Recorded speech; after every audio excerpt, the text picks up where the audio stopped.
ঝিরির ধারে পাহাড় আর মানুষের মিলনখানায় জন্ম নিয়েছে ঝিরি পাহাড়ের গল্প।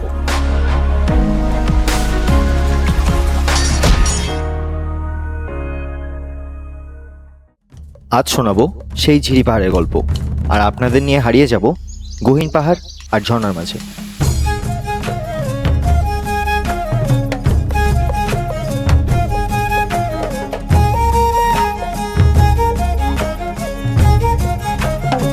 রাতের শহর থেকে আমরা যখন রওনা দিলাম তখনও জানতাম না সামনে কি অপেক্ষা করছে।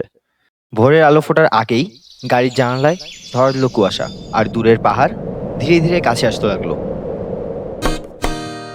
গঙ্গা যদি যাইতে পারি, তোমায় আমি পাইতে পারি, ভ্রমর কালো নদী। সকালবেলার নীরবতায় বাচ্চাদের হাসি ভরিয়ে দিল চারপাশ।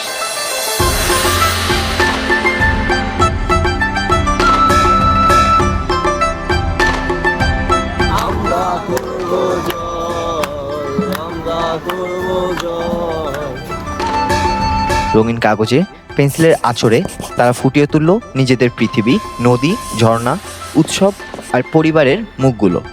আমরা শুধু বসেছিলাম পাশে, দেখছিলাম শিশুর চোখে কিভাবে জন্ম নেয় এক একটি গল্প। আমরা আমাদের জায়গা থেকে আদিবাসী যেই ট্রেডিশন, কালচার, তাদের পারফরমেন্স, সেটার সাথে আমাদের যেই কালচার, সেটার একটা বলতে গেলে ফিউশন। মানে দেখতেই পাচ্ছেন যে ওরা আসলে কতটা সরল।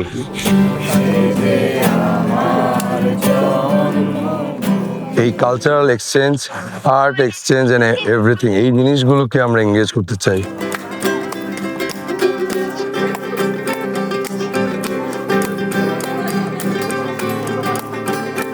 তারপর শুরু হলো যাত্রার সবচেয়ে কঠিন অংশ, হামহাম ট্রেকিং।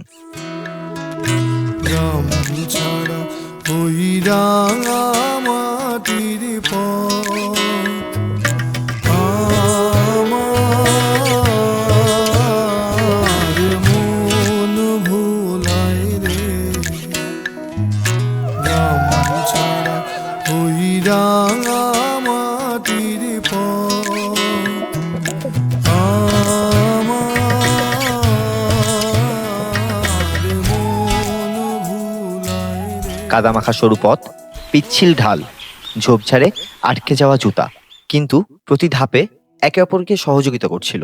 কেউ টেনে তুলছিল, কেউ ভরসা দিচ্ছিল, কেউ ক্লান্ত শরীর সামলে আবার এগিয়েছে। পথ যত কঠিন, বন্ধুত্ব তত গভীর। ঝর্ণার সামনে দাঁড়িয়ে সব কষ্ট মুহূর্তেই মিলিয়ে গেল। সাদা পানির বিস্ফোরণ, ভেজা মাটির গন্ধ, আর গর্জনের নিচে অদ্ভুত নীরবতা। সেই মুহূর্তে মনে হচ্ছিল আমরা সবাই এক অদৃশ্য সুরে বাঁধা। রাত নামার পর চারপাশ ভরে উঠল আলোয়াধারির খেলায়। কেউ গান ধরল, কেউ নাচল,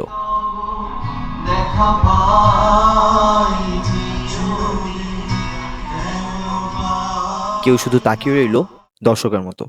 প্রাচীন ঐতিহ্যের তালে কিংবা আধুনিক সুরের তালে সবকিছু মিশে গেল এক অদ্ভুত উল্লাসে।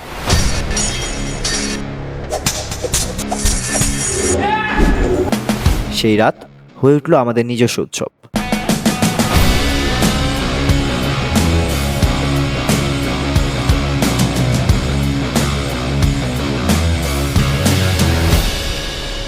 ঝিরি পাহাড়ের গল্প কেবল ভ্রমণের স্মৃতি নয়, এটা আমাদের দেখা, শোনা, ক্লান্তি আর আনন্দের মিশ্রণ।